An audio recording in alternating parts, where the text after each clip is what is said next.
verbal. Quem inventou essa besteira de que teatro é texto? Jornal é texto, livro é texto, teatro é tudo.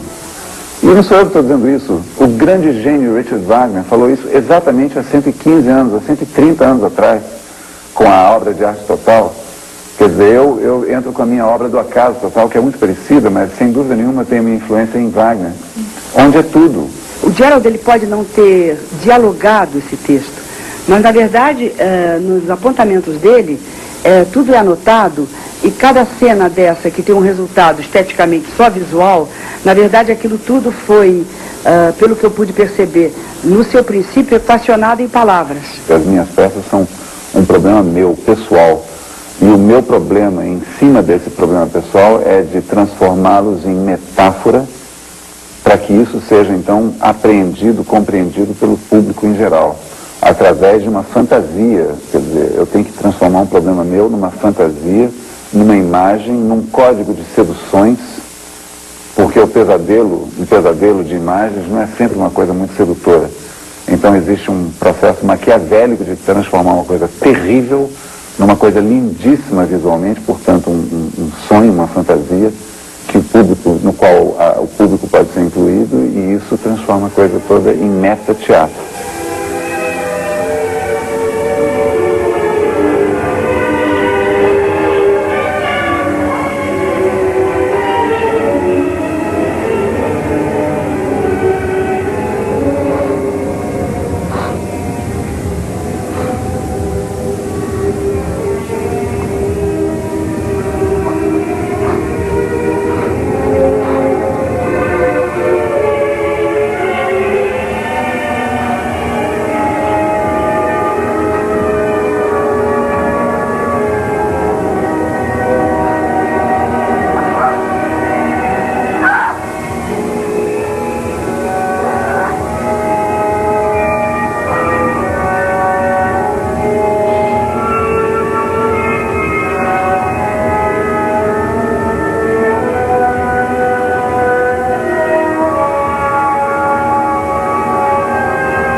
O que eu faço em teatro é cinema no palco. Eu faço questão de dizer isso quando me chamam de encenador, de diretor, e eu digo, não me confundam. Eu não sou diretor, não sou autor, acho isso uma profissão fácil, decorativa, não tem sentido nenhum isso. Eu sou um autor, da mesma forma que um cineasta é um autor, e eu coloco essas autorias no palco, e para tanto eu preciso encená-las, senão não haveria quem encená-las. O meu teatro é todo feito nas escondidas, né? Como se algum grande repressor fosse aparecer ali e mandar acender todas as luzes, e todo mundo seria pego em flagrante. Então tem alguma coisa, o meu teatro é um teatro da culpa, vamos dizer assim, tem alguma coisa, uma tensão culposa que ronda, que circunda a ação dos atores. Acho o Gerald Thomas um encenador excepcional, espetacular. Eu não conheço ainda outro, um substituto à altura. Acho uma pessoa apaixonado, né, pelo que faz. Ele tem uma capacidade de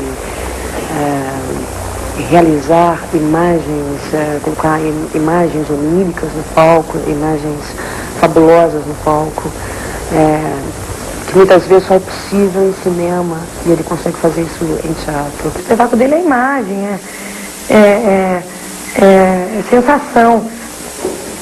Acho que o cinema, junto com a literatura e as artes plásticas, é a minha maior influência. Tudo que eu faço tem a ver com alguns autores que vão se repetir sempre porque são a minha influência básica. Dante, James Joyce, Lewis Carroll, Alice no País das Maravilhas, porque todos eles, Samuel Beckett, obviamente, esse então eu dirigi 19 espetáculos dele, não poderia estar longe dele. Todos eles jogam o que pensam em todas as ações num território que poderia lembrar o purgatório. Um diretor que trouxe assim, uma discussão muito grande para o teatro brasileiro. E ele está satisfeito com esse prêmio? Eu acho um prêmio interessante, né? Porque na época eu fui um pouco crucificado pelas pessoas, teve uma coisa, um movimento e tal. Odiado e amado, aquelas coisas, né? Pois é, mas olha, eu não senti amor. Mas dizem que há, né? Quer dizer, eu tenho que acreditar. Agora, o interessante é que eu estou apavorado, na verdade. Ele me convidou para fazer um teste. Eu conheci o Gerald num workshop na Cal. Comecei meu trabalho com o Gerald. O trabalho do Gerald, Ele gostou do meu trabalho? ele passou pra gente alguns exercícios. Perguntei se tinha teste, ele falou que não. Tive o projeto com a minha mãe. Estou com o Gerald desde a... E eu sugiro, por exemplo, que você pode vir pra cá. Deixa ele passar. Passa aqui na frente. Essa cena aconteceu no início do sexto, você vai seguir. Não sei o que, não sei o que. Você nem precisa pegar. Você está aqui discussando o seu negócio. Na hora de ir... Acabou de levar. O Edilson está aqui. Já saiu daí. E ele já foi para trás. Sai para trás, aí você pode dar um pulo, um passo aqui para frente. Ela deitada aqui, que é mais interessante que você está na frente dela. Retorna a comida direto. Isso. Tá vendo? É muito melhor do que intelectualizar o que ele falou, olhar para a plateia e tal. Você tem que entrar numa breve paralisia catatônica e ao mesmo tempo expressiva no momento em que ele entra. Tem que haver um confronto entre vocês dois, mínimo que seja, entendeu? Vamos lá? Eu imagino que o teatro que eu faço seja muito difícil para atores que vêm de uma formação linear, stanislavskiana, por exemplo, porque eu lido com cada cena. Eu não me preocupo com uma história que começa no início e termina no fim, tem um meio aristotélico, vamos dizer assim. Cada momento da peça, cada ação tem que ter uma verdade, e uma verdade que só conta para o ator, porque ela pode ter uma verdade absolutamente contrária à verdade que eu estou falando no espetáculo. Então, como o ator vai preencher isso metaforicamente para ele ou realisticamente para ele, pouco me importa. Cada um inventa a sua própria historinha e cumpre essa função, essa ação em cena. Eu sou uma atriz de formação de uma dramaturgia, hoje em dia se chama datada, quer dizer, eu me rendo de quatro diante de um Shakespeare, ou de um Molière, ou de um Chekhov, ou de um Nelson, ou, enfim, estou lembrando alguns arquinomes, não é isso? Inclusive porque isso se guarda, até uma certa época era isso que era guardado, não é? Do teatro ficava uma dramaturgia escrita, não é? Se não é redundante falar assim, porque hoje existe uma dramaturgia visualizada. Mas é muito bonito poder trabalhar nas duas zonas.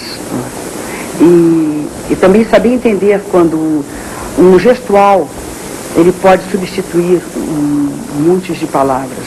Tem horas que ele vai lá do meu lado e silenciosamente ele diz, não te mexe tanto, fica parada. Isso, agora você pode virar a cabeça. Ele vai dando algumas indicações, poucas. Enquanto ele não vem e me diz nada, eu vou fazendo.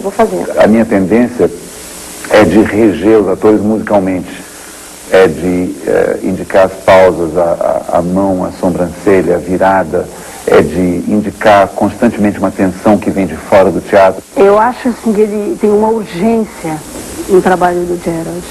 É um excelente ensinador, né? E tem essa urgência das coisas, do artista, da encenação, da dramaticidade, da agilidade, né?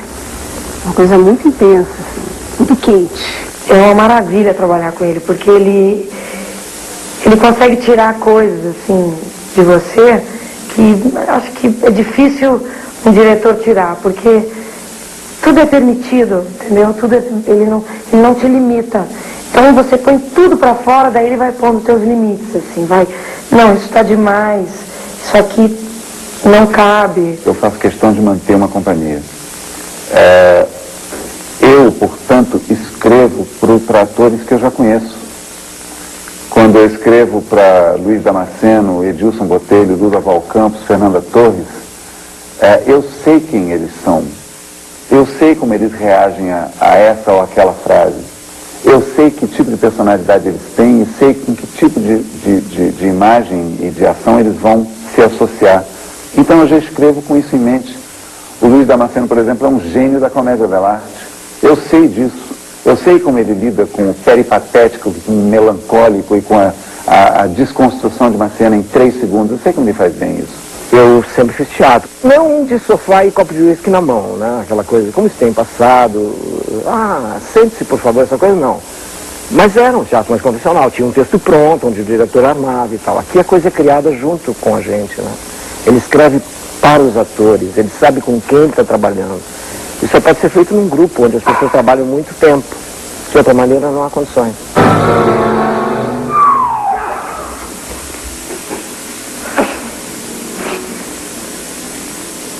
Você tem razão quando diz que, sem dúvida, a interpretação tem sido a parte mais laboriosa da minha vida e tem razão de novo quando diz que com o meu fanatismo eu consigo falar de qualquer coisa melhor do que ninguém.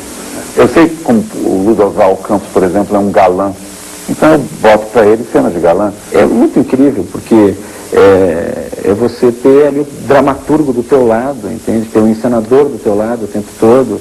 E muitas vezes até o resultado nem funciona, muitas vezes. Muitas vezes ele pensa que tem uma ideia de uma imagem, de uma determinada cena, e que não dá um bom resultado. E muitas vezes até ele vem com uma cena que ele acha que até o resultado não vai ser muito legal, e a partir desse envolvimento, né, essa doação dos atores, né, ele vai tendo outras ideias e vai juntando, formando, e de repente, pumba, está fechado na cena.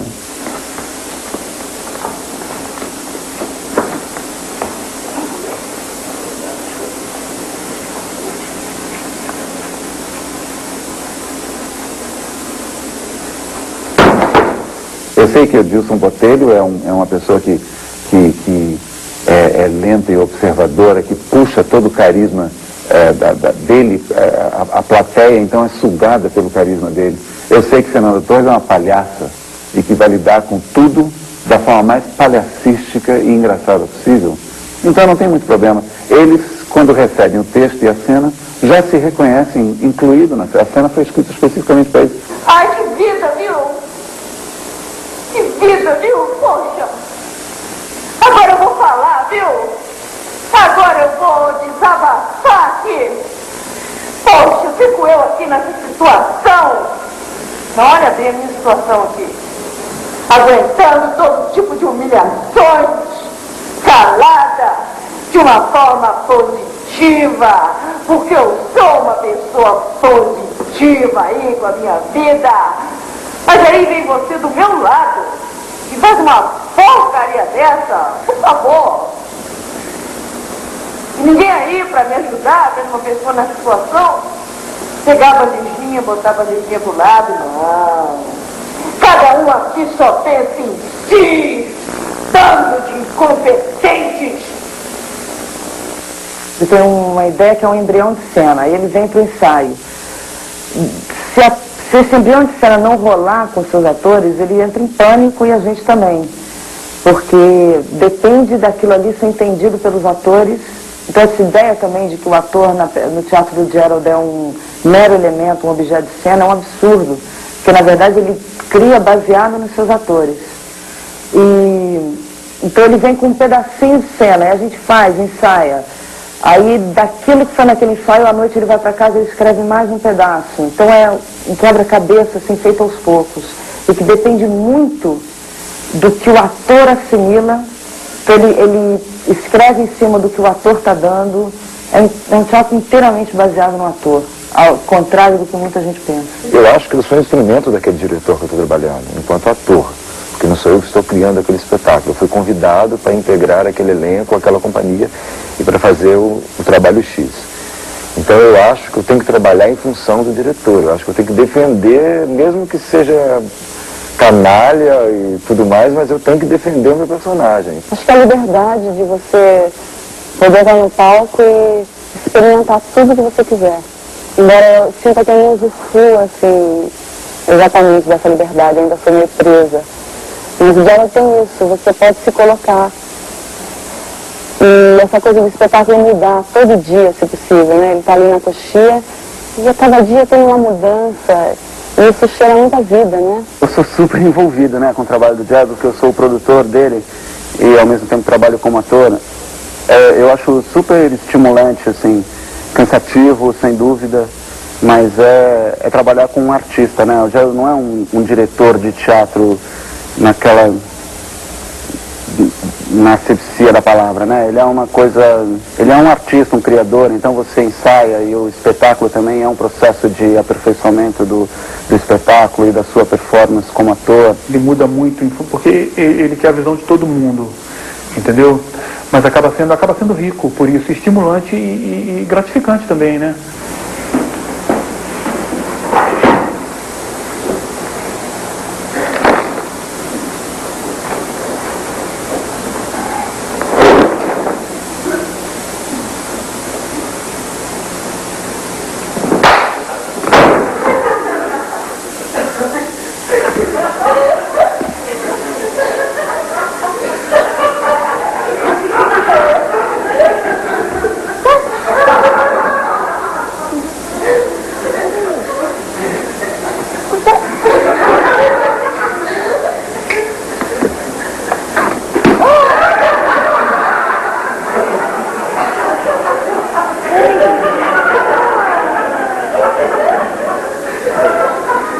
Quando eu faço um espetáculo na Alemanha com atores alemães, eu escrevo para aqueles atores alemães. Por isso que as minhas peças na Alemanha são todas sisudas, né?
Os atores brasileiros são os melhores atores do mundo.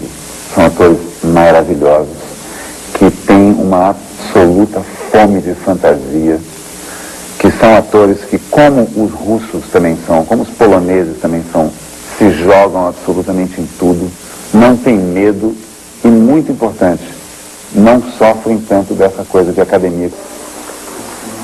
Ou pegarem armas contra o mar, ou pegarem armas contra o mar de angústias e combatendo, dar-lhe fim, morrer, dormir, Penso.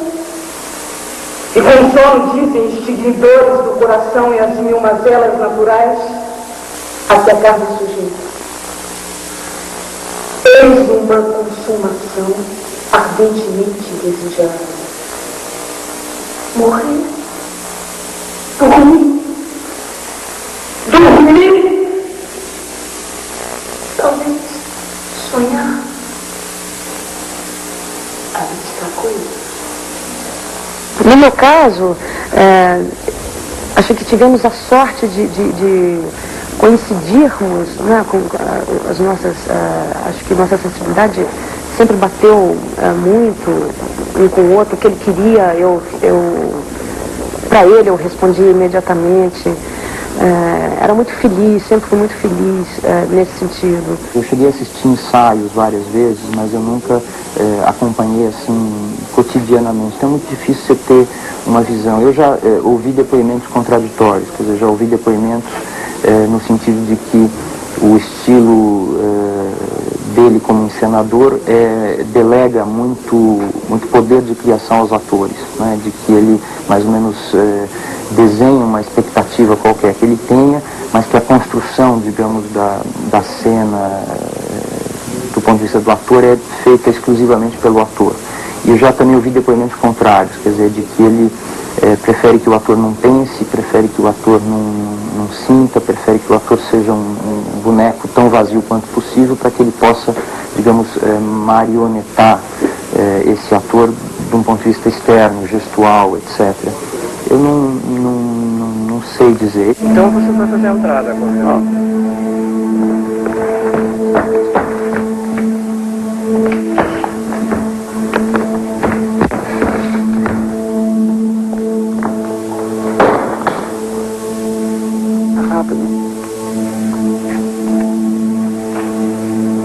Rápido.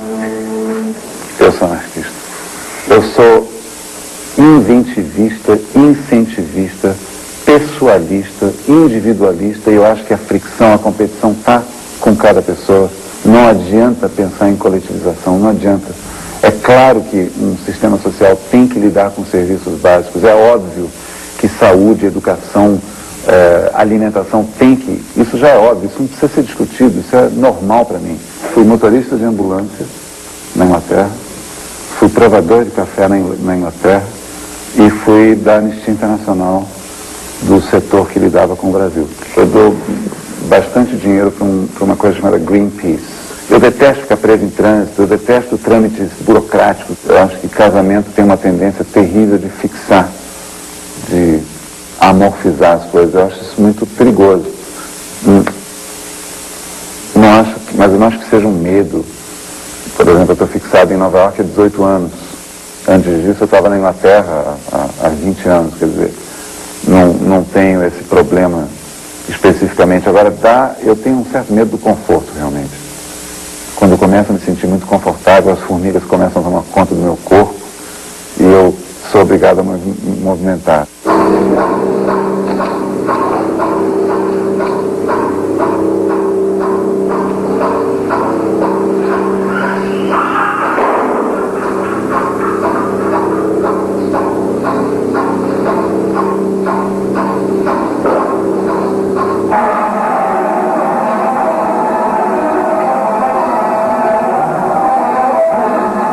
Aliás, eu posso dizer que eu tomei o meu primeiro contato com a obra do Gerald Thomas foi através da trilogia Kafka, que me impressionou muito naquela época. Agora, naturalmente, ele está fazendo outras coisas, ele não se repete, ele tem um estilo, mas esse estilo, a cada momento, exige novas invenções, novas retomadas de ideias e novas criações. O projeto dele é de um teatro essencial, em que tudo passa pelo crivo da criação e da invenção do diretor, que é também dramaturgo. Sobretudo nas últimas peças dele, isso tem acontecido. É claro que de vez em quando ele encena Becker, mas essa trilogia, toda ela é de concepção, é um trabalho de autor, é de concepção, de autor-diretor, é de concepção e direção e invenção dele. Eu tento. O problema é de classe, e isso é resolvível. Não desse princípio de civilização. Pois é, esse princípio da civilização, não em nenhum outro estágio. É quando se bebe gado, é quando se bebe sangue, é quando se passa sentado, hein? Ele pode ser ser mais amável do planeta como a pessoa mais odiável. Ele tem essa capacidade mutante, que eu acho que enriquece a relação. Acho que o Gerald, ele consegue oferecer o paraíso e o inferno. Eu e o Gerald começamos a trabalhar juntos dentro do nosso casamento. Nós éramos casados, quer dizer, ficamos juntos de 78 a 87, e, como casal, né? E dentro do casamento, a gente encontrou uma forma de trabalhar juntos, que foi o teatro. Totalmente circunstancial, quer dizer, éramos duas pessoas que moraram juntos no exterior, né? De início em Londres, depois em Nova York. E éramos dois diletantes, assim, adorávamos conversar muito sobre todos os assuntos. Isso foi sempre muito intenso na relação da gente. A conversa foi a base do nosso relacionamento, e a conversa e a observação conjunta. A gente adorava, éramos dois curiosos, adorávamos viajar e observar e discutir, e sempre estávamos sentados em volta de uma mesa de café em algum lugar do mundo, batendo um papo, como se tivéssemos nos conhecidos no dia anterior, assim, tinha aquele frescor a relação da gente. Eu gosto muito dele, ele gosta muito de mim. Então, como não esgotar essa convivência igual um fósforo, sabe? Acabou, joga fora. Eu penso muito como a gente pode manter a individualidade de cada um, eu não virar uma atriz do Gerald, e ele não virar o meu diretor, e a toda a peça do Gerald, lá vem aquela mulher dele que entra e faz os papéis todos. Eu acho que isso é péssimo. Eu acho que a gente fez um trabalho junto até aqui. Eu acho que ele quer também voltar a trabalhar junto. A gente precisa saber, sabe, qual a sedução desse seu trabalho, e não apenas porque está ali. Por exemplo, para mim foi sedutor fazer o figurino. E a intimidade com o Gerald foi maravilhosa para fazer isso, porque eu sei como ele trabalha, eu sei o que ele quer. Não é uma interferência de um figurinista que vem de fora e que não tem a menor ideia do trabalho do Gerald e acaba fazendo uma coisa que não tem nada a ver. Então a intimidade serve para eu poder fazer milhões de coisas. Isso aqui é minha casa, entendeu? Como eu já vi que meu pai e minha mãe tinham a companhia deles, aquilo era a casa deles e minha também. Bora aí.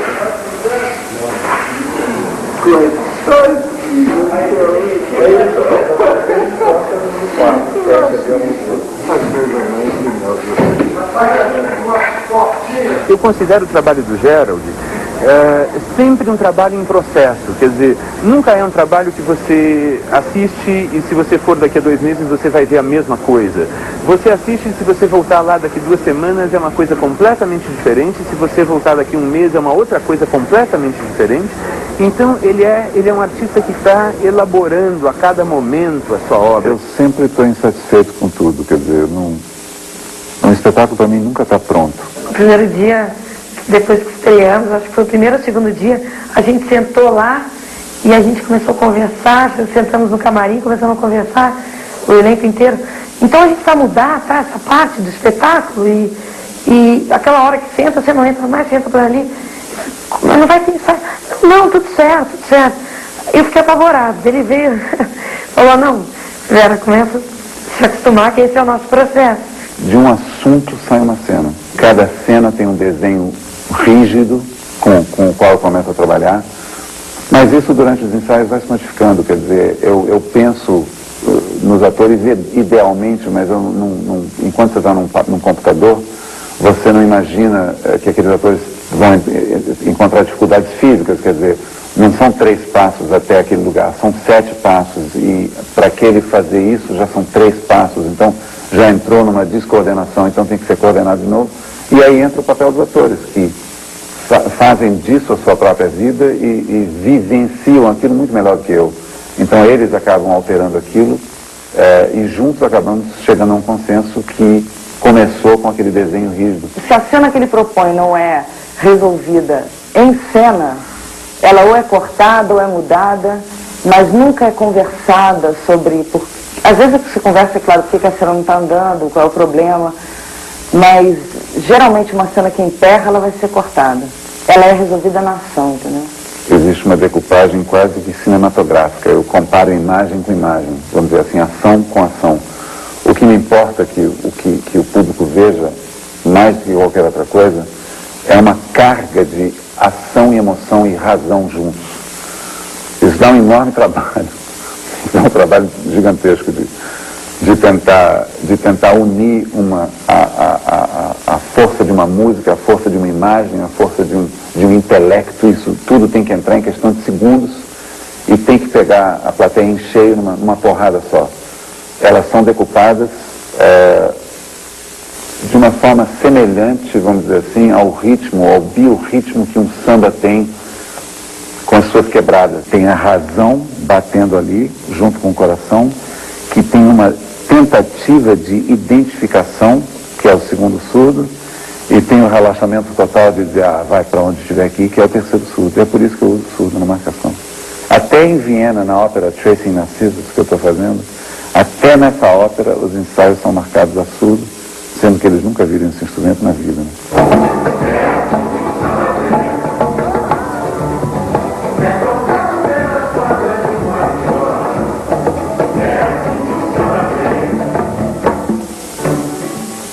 Ah, você está repetindo? Repete aí, mais baixinho. Ficamos trabalhando juntos nessa parceria de cenografia e figurinos, com ele fazendo a direção e a criação dos espetáculos durante 10 anos.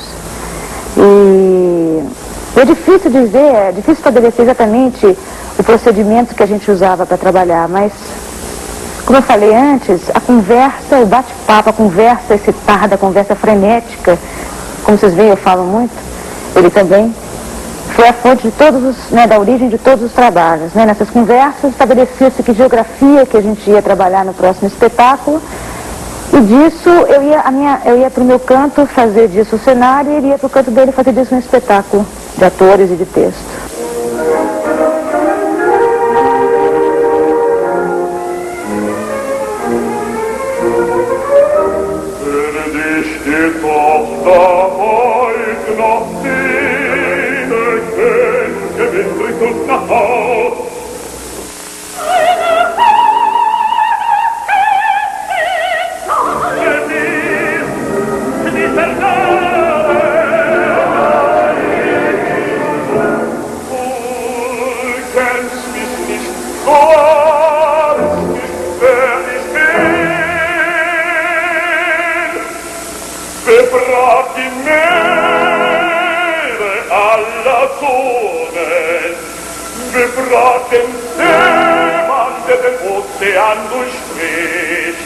Erkennt die Schön, das Schrecken aller Frommen, den fliegenden Hollenden, nennt man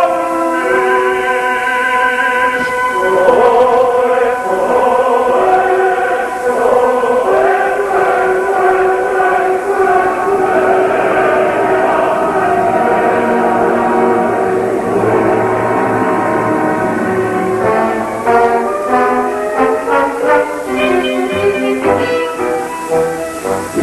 Eu compus music e Gerald, depois Gerald fazia uma história com música. Primeiro veio a música, depois o espetáculo.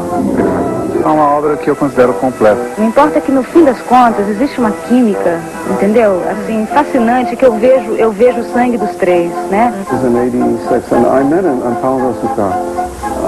He has a good understanding of not only theater, but of painting, of literature, of music, especially music. He is one of the best ears of any theater person I know. So this is one area that's very important. But the other thing, I think, his background in the visual arts, because he began drawing. So he has a grasp of the visual arts. Yeah. So this is really, I think, what makes him special. He's also very international. I mean, he has seen work from all over the world. When he was a young man, he was very taken with Peter Brook. And then later, I think he saw all the pieces of the Living Theater and Mavro Mines and performance. I mean, he knows everything. He knows the field. In my opinion, the future lies in this integration of of staging, of design, of movement, of music, of literature. So the big piece we did was Mato Grosso, which was like an opera. But that was really made from pieces that we had done already. Many people came. I suppose some didn't like it. I suppose some did. His staging and her design and the music extremely well. From an artistic point of view, I think it was very successful. We have new projects. What we really want to do is to do an opera beginning, a complete opera starting from the beginning. And we have an idea to do a piece.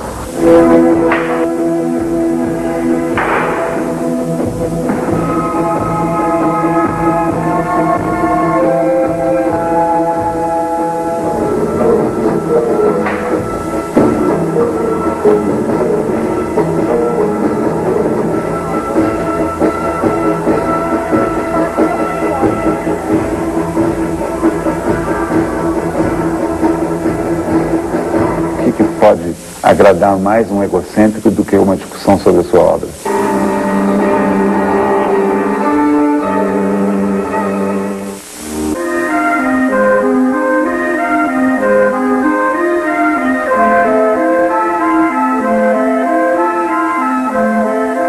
Eu continuo achando a Gal a voz mais pura, mais bela, emitidas com a persona mais sacana que ela é.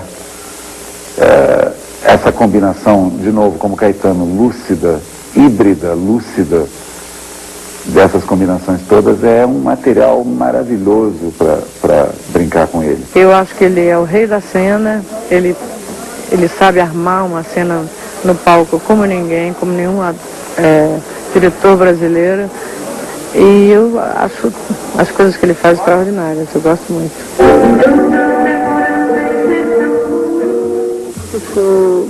É muito bonito, no meu ponto de vista.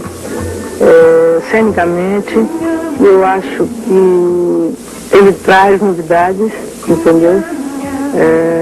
E o Gerald me deu uma direção que era uma coisa que eu estava querendo muito. Olha, eu acho que o público brasileiro tem muito respeito pela Gal. Dessa vez eles vão ver o respeito ao vivo. Ai, que delícia de malícia, fera da guerra. Ele sonha com paraíso e pensa a sorte nos números, pensando nela. Disposto a tudo, bate cabeça, bate tambor. A crítica está sempre atrás do seu tempo, nunca na frente. Se o crítico estivesse na frente do tempo, ele seria um artista e não seria um crítico, né? Então é uma relação difícil, e é uma relação que eu respeito a relação crítica-artista. Agora tem uma coisa muito curiosa, por exemplo, um crítico do New York Times chamado Walter Kerr, que era muito importante, que era o crítico mais importante dos Estados Unidos na década de 50, quando Esperando Godot estreou em 53 nos Estados Unidos, ele falou basicamente o seguinte: é uma peça onde nada acontece em 2 atos. Ele, obviamente, matou o espetáculo. Nos Estados Unidos, o espetáculo fecha quando a crítica é negativa. 25 anos depois dele ter escrito essa crítica, o artigo de despedida dele do jornal do New York Times é: eu me despeço da crítica por não me considerar capaz de fazer uma crítica de teatro, já que eu errei da forma como eu errei há 25 anos atrás, dizendo que Samuel Beckett não tinha valor. Hoje em dia eu reconheço que Beckett é o maior dramaturgo do século XX, é o maior, Esperando Godot, é o maior divisor de águas do século XX. Se eu não fui capaz de reconhecer isso há 25 anos atrás, eu não sou capaz de reconhecer as coisas novas hoje em dia. Adeus, e desculpa qualquer coisa. Eu acho que essa deve ser uma atitude que deveria permear a mentalidade de um crítico. Em relação a ele ser agressivo ou não, isso não me importa muito não. Eu acho que uma crítica agressiva e inteligente é melhor do que uma crítica boba e engraçadinha e a favor. Ai, tão rápido! Acabei de se levantar da cama. E daí? Eu não posso ficar te levantando.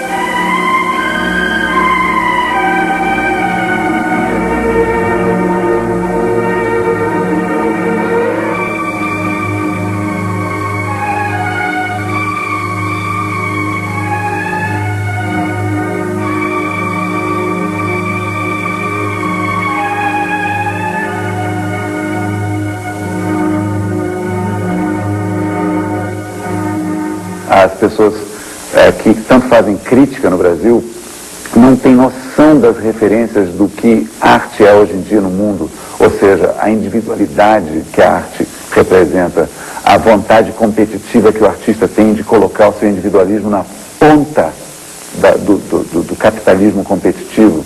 Isso tudo é uma mentalidade. A identidade do artista hoje em dia é um grande campo de concentração de ideias. A falta de identidade do artista hoje em dia é justamente a questão em pauta em todas as áreas. Essa não chegou no Brasil ainda. São críticos que têm uma afeição pelo lado literário do teatro extraordinária, quer dizer, são críticos que valorizam profundamente a literatura dramática, que é o veículo de condução das ideias que são discutidas no teatro. Para esses críticos, a arte do Gerald é absolutamente impensável, na medida em que ele reduz o texto a um roteiro de ideias próprias, de preocupações próprias, que nem sempre são muito bem expressas. Então, sem dúvida alguma, a crítica se incomoda muito com o que o Gerald faz.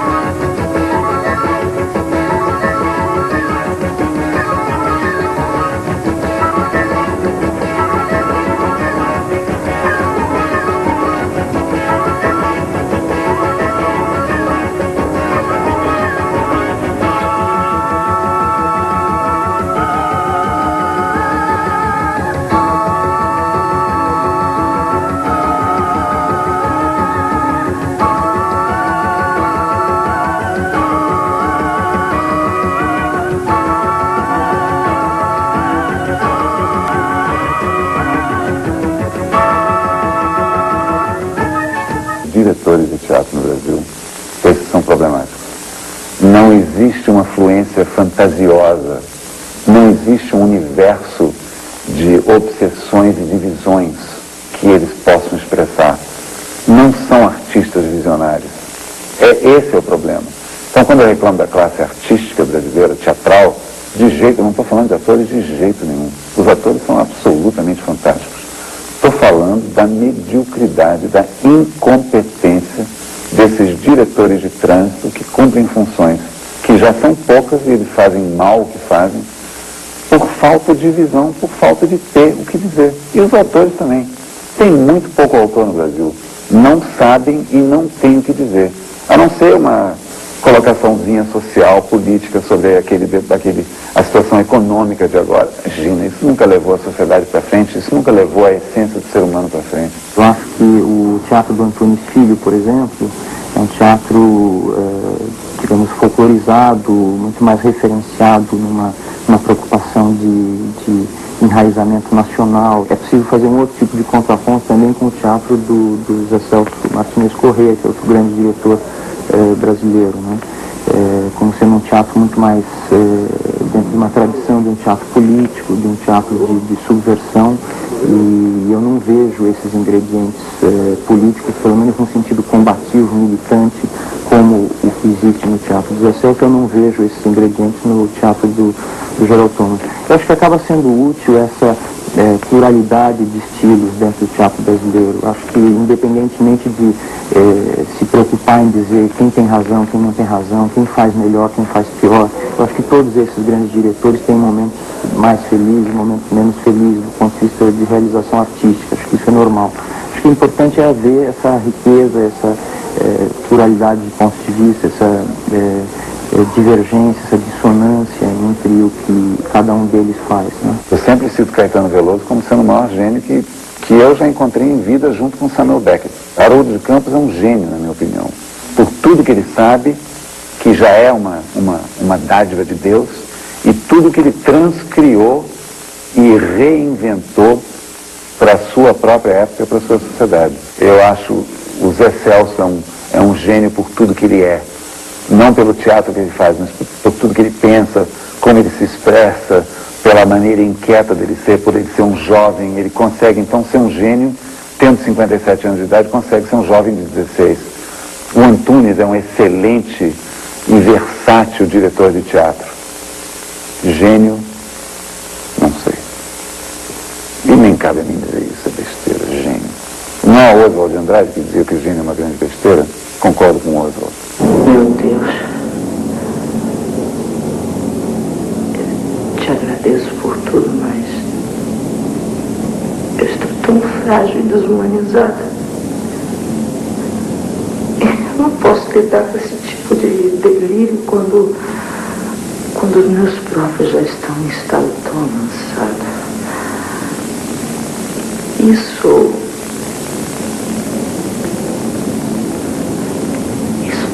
tem parentesco com o homem que eu criei?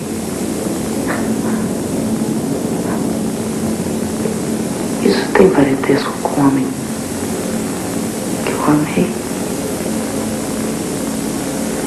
Mãe, põe o leite na mesa.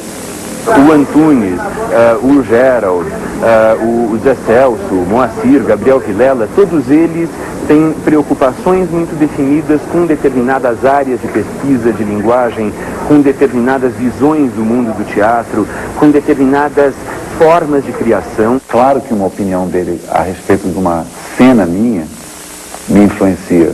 Quando o Haroldo de Campos vem ver um ensaio meu e me retorna verbalmente o que ele achou daquela cena, isso modifica já a própria continuidade da cena. Eu, dependendo do que ele achou e a minha conversa, como ela é travada com ele, já muda totalmente, porque afinal de contas eu faço teatro para pessoas verem. Não adianta eu achar só. Eu tenho que encontrar um canal de comunicabilidade. Há outros diretores que também experimentam e trabalham com o medium teatro. Agora, o Gerald tem esse caráter específico de ele ser o próprio dramaturgo das peças que ele encena, via de regra, não é? E isso dá a ele uma categoria de diretor-escritor, de diretor-poeta.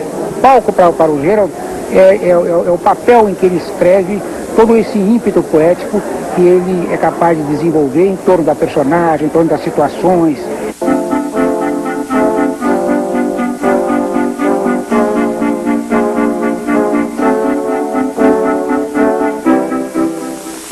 Mesmo que o brasileiro esteja mais preocupado com a prefeitura e a CPI, o país é uma ilha gigantesca. Tanto é que a expressão brasileira que se usa é lá fora e aqui dentro. Um país continental, de dimensões continentais, não poderia nunca se aprisionar nesse aqui dentro e lá fora. No entanto, essa é a expressão normalmente usada por brasileiros quando falam sobre o exterior, né? Isso é uma coisa curiosa. O Brasil é uma referência, uma autorreferência muito grande. Você pode acontecer aqui dentro, você pode ser um gênio, você pode vender feito uma loucura e você não chega a dar o pulo para a Colômbia. Você não consegue dar o pulo para o lado de fora. Eu participaria de um movimento político que seria a favor de abolir movimentos políticos.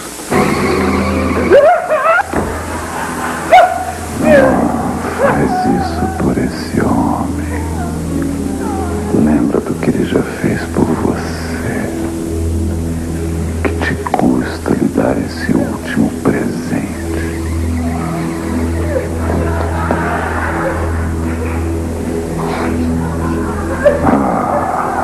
Sinceramente, é um pedido comovente.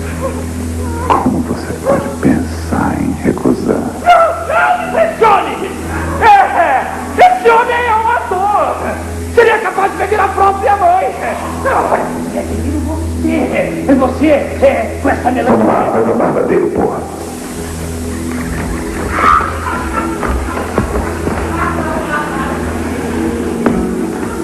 Autoridade é quem conseguiu fazer o melhor conchavo, é quem conseguiu pagar o maior dinheiro para estar ali. Eu não tenho nenhum respeito para a autoridade, nenhum.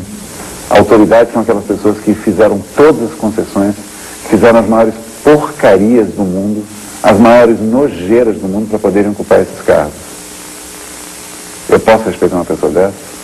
Eu, dentro da Anistia Internacional, vi os piores conchavos do mundo entre liberais e Augusto Pinochet e o general Vilela da Argentina, por exemplo. Você quer que eu tenha algum respeito por esses imbecis? Quando você aceita normas, você de uma certa maneira está se nivelando pelo que há de pior, pelo mínimo denominador comum. E quando você é uma pessoa que não está encaixada nessas normas e reconhece essas normas em outras pessoas, na sociedade, na arquitetura, na maneira de se ler jornal, na maneira de se construir jornal, na maneira de fazer teatro, em todos os aspectos, isso dá ódio, dá revolta, isso dá vontade de dizer coisas. Acho que isso aqui é teatro, seria uma questão de classificar os outros como contadores de historinhas banais, chatinhas, triviais, sobre o preço do leite, o preço da carne, essas coisas, né? Para mim, teatro em fim de século é isso. Eu acho que esse ingrediente de polêmica, de controvérsia que cerca o nome dele, eu acho que em grande medida é uma aura que ele próprio criou, né? Ele tem um pouco esse impulso, assim, esse gosto pela polêmica, pela provocação, e ele seguramente sabe que num mundo artístico como é o mundo contemporâneo, em que a mídia tem uma presença, digamos, significativa, ele sabe que isso é uma coisa que tem uma certa importância até no nível, digamos, mercadológico, né? Acho que ele é uma pessoa que incentiva muito esse tipo de controvérsia, esse tipo de polêmica. Acho que é um pouco o estilo pessoal do diretor, né? Eu acho que esse foco em cima da pessoa é porque a mídia precisa encontrar pessoas interessantes. E se você olha em volta, realmente não tem muita gente excêntrica. Não tem muitas Carmen Mirandas hoje em dia. Não tem muitos Groucho Marx hoje em dia. Não é à toa, então, que a imprensa se esforça em enfatizar e capitalizar aqueles que não têm medo do que dizem. Eu não tenho medo do que digo com ênfase o que acredito em coisas que não fazem parte do plano americano, do plano médio comum. Não sou o vox populi de forma alguma. Claro que eu me torno, portanto, uma pessoa interessante. Tenho uma vida muito incomum. Os casamentos, as pessoas acham tudo muito incrível. Né? Ninguém acompanha as 24 horas na vida de uma pessoa incrível e vão ver que 23 horas e meia não são nada incríveis na vida de uma pessoa incrível. Eu prefiro ver isso aqui como material que vai embrulhar peixe no dia seguinte. Dura 24 horas só. Amanhã está embrulhando... Bom, na Inglaterra se embrulharia batata frita. Aqui se embrulha peixe. Eu acho que o que vale um texto super intelectual desse é que no dia seguinte ele está no congelador de alguém. Ele é um artista que tenta se colocar na obra muito mais do que a média dos diretores. E há um velho preceito da crítica, principalmente da crítica dos anos 40, 50, 60, de que quanto menos o diretor aparecia dentro da sua obra, melhor. Ou seja, quanto mais o diretor se dissolvia na obra, quanto mais o diretor não fazia com que a mão dele aparecesse na obra, melhor, porque mais hábil ele estava sendo na condução das ideias do dramaturgo e na direção dos atores para emitirem essas ideias. O Gerald inverte isso de uma maneira radical. Ele faz um jogo muito perturbador de arte egocentrada, né? O Gerald tem um dom, um grande dom. O Gerald é um amante da mídia, de uma forma assim como quem ama uma arte, como quem ama... Ele ama a oitava arte, ele é um observador, ele compra os jornais todos os dias, o New York Times, sempre amou muito, conhece tudo sobre a feitura de um jornal, sobre a parte gráfica, é uma pessoa muito interessada nesse assunto. Eu acho que ele chegou no Brasil botando o pé na porta.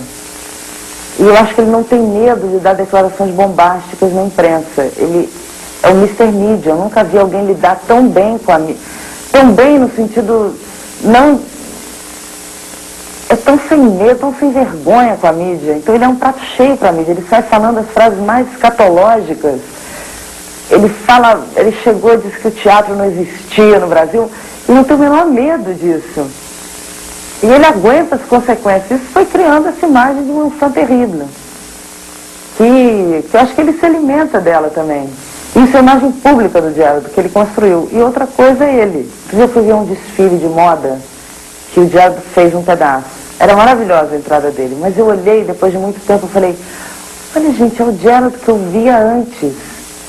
É a visão dele que eu tinha antes do snob, sabe? Mal, assim, superior, nojento. Falava, nossa, e há muito tempo que eu estou convivendo com ele que eu tinha perdido essa imagem dele, entendeu? Desse enfant terrível, assim. E foi engraçado ver de novo. Acho que ele alimenta, de certa forma, ela e ela serve bem. É bom você ter uma carcaça na mídia, que não é você. É bom. Não, talvez não seja um lugar para você falar honestamente.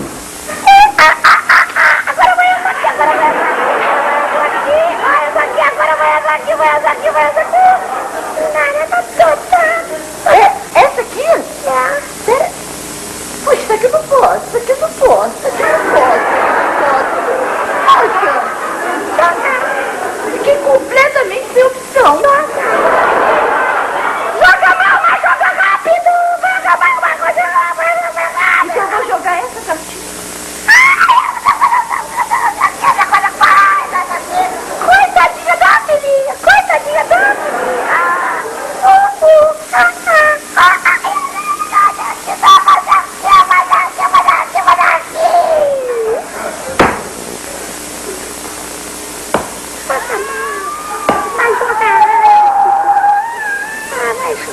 Poxa vida, viu?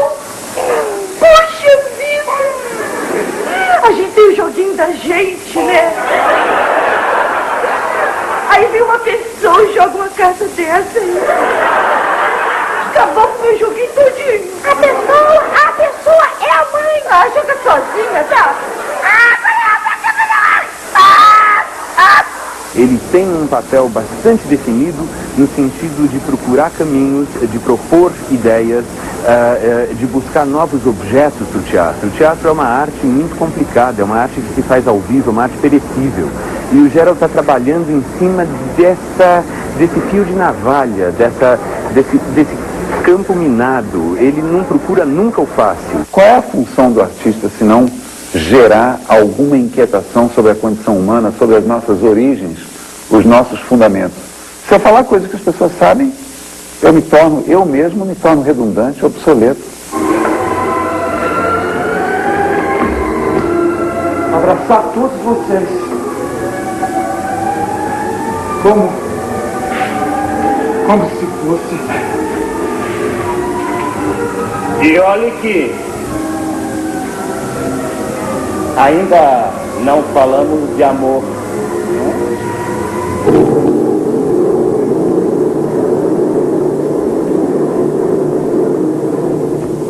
Você acha que a nossa sociedade tem alguma chance de ser nivelada pelo amor?